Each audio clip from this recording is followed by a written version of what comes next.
All right, so this is an Electrolux upright vacuum. I believe this design stopped with the Guardian.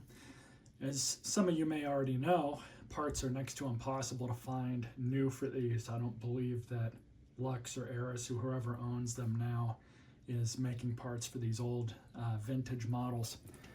But if you got one of these and it's got a bag door like this that's broken, I guess there's a way to kind of redneck fix this. So I'm going to demonstrate that for you all in this video. Basically what we're going to do is we're going to pry out this black piece from inside of the lid. And I'm going to try and be really careful here not to break anything. I'm going to try and use a combination of flatheads to get this out. It's probably not going to be easy. And I'm really worried about breaking it. But supposedly this is the best method to try and save one of these.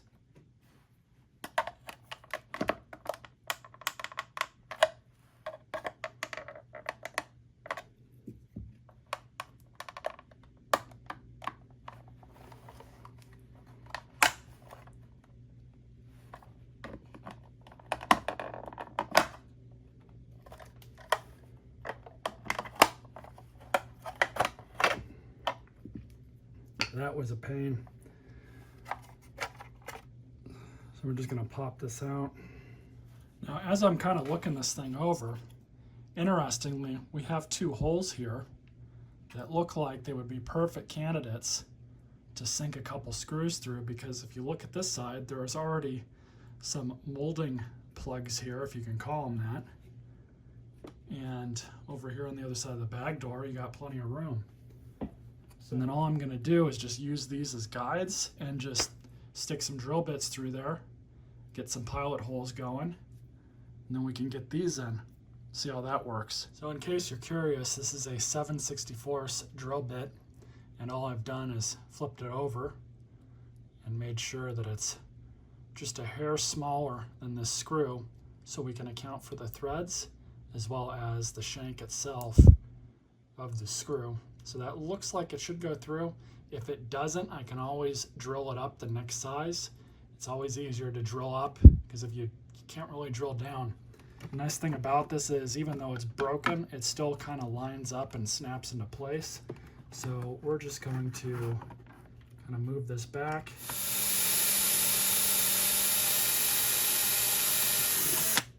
Same thing. You can see it's got some marks in it now. We can take that out of the way.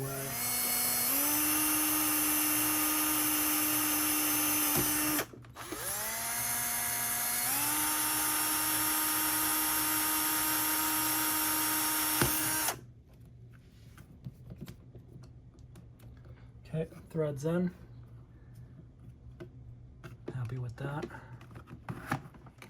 So I got the smaller screw in now just for this larger one. You just want these things just snug enough. You definitely don't want to over torque them just because of the nature of what you're working with. And I'm wondering, I can probably get this other one to go through here on this side and stick one of these small screws like I did here over here, and that'll take away a lot of that. So I'm going to go ahead and do that and be right back. And these kinds of repairs are really what you would call a one and done repair, because if it breaks again after this, there's really no saving it. This is one of those repairs that will likely get you by for a little while, but honestly, I don't know with regular usage if this is going to last.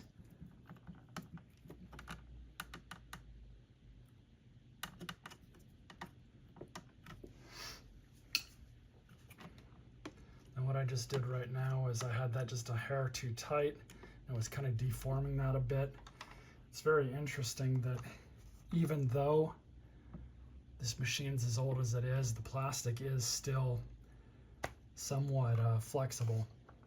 So basically from this point, all we're going to do now is just snap this back in.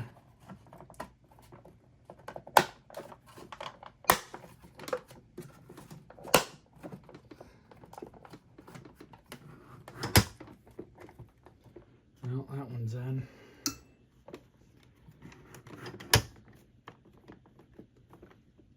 A lot better.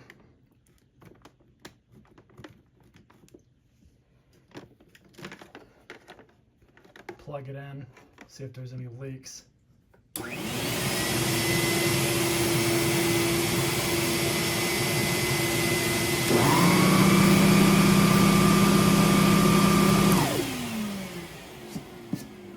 Well, overall I'm happy with that.